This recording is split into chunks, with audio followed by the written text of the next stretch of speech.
आपने एक बहुत ही टची चीज़ को पकड़ा है और उसकी एक कुछ हिस्ट्री है। मुझे उम्मीद है कि हमारे बहुत सारे पाकिस्तानी भाई बहन भी इस शो को देख रहे होंगे और उन्हें गुजरात के दंगों को लेकर के हमेशा वन साइडेड कहानी ही सुनाई गई है। तो मैं यहाँ पर कुछ मिथ्स को बर्स्ट करना चाहूँगा।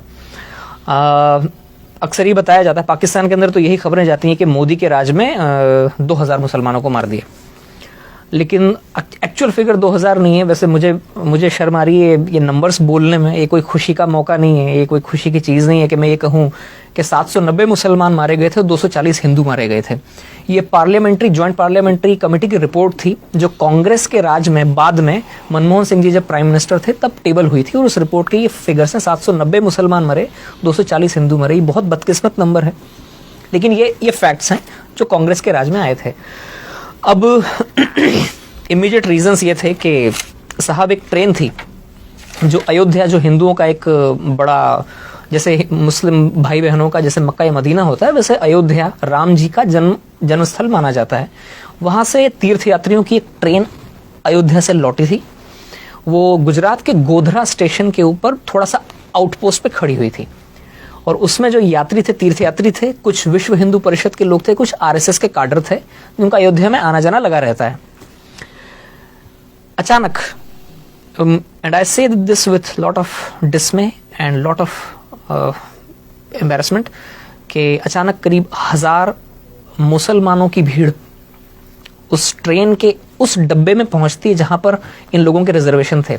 बोगी नंबर S6 और S7 इसे घेरती है।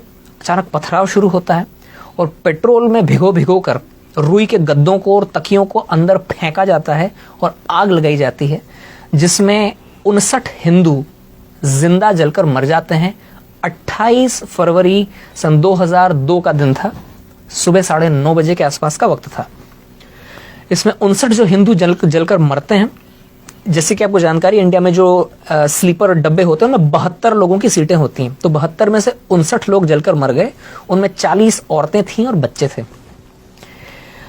अब इसके बाद में 3 मार्च से बदकिस्मती से इंडिया में दंगों का इतिहास बहुत पुराना है। ये कोई मोदी राज के साथ में चालू नहीं हुआ है। ये मैं कह रहा हूँ, मैं कोई मोदी भक्त नहीं हूँ, ना मैं कोई बीजेपी का मेंबर हूँ, लेकिन ये रियलिटी है कि हिंदुस्तान में हिंदू मुसलमानों का दंगों का इतिहास बहुत पुराना है। बदकिस्मती से दंगे हो जाते हैं 3 मार्च से। जब शुरुआत में इस खबर को थोड़ा दबाया गया, लेकिन जब 59 लोग जिंदा जलकर उन पापड़ जैसे बन गई वो लाशें, और उन लाशों को जब ट्रांसपोर्ट किया गया था तो वो लाशें जहाँ जहाँ से गुजरी वहाँ से ये खबर फैलती चली गई और 3 मार्च से दंगे फसाद चालू हुए, जिनमें बदकिस्मती से जो मैं फिगर्स मैंने आपको बताई उतने लोग मारे गए थे। अलबत्ता दूसरे फैक्ट्स जो हैं उन पर पर्दा डाल दिया जाता है। ऐसा पहली बार हुआ था जब किसी भी राज्य में दंगे शुरू होते ही 48 घंटे के अंदर अंदर वहां के चीफ मिनिस्टर ने आर्मी को आने के लिए ग्रीन सिग्नल दे दिया हो।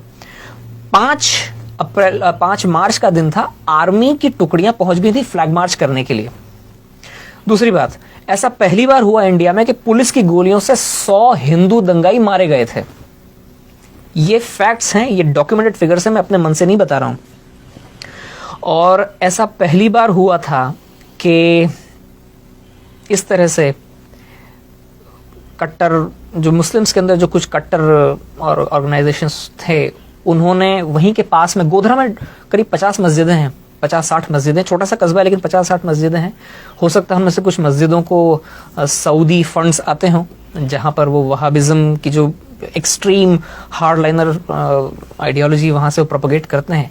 एक मस्जिद से मोबिलाइज हुई थी वो मॉब जिसने ट्रेन को घेरा था और जिस तरह से जलाया गया, ये भी पहला मौका था इंडिया के अंदर।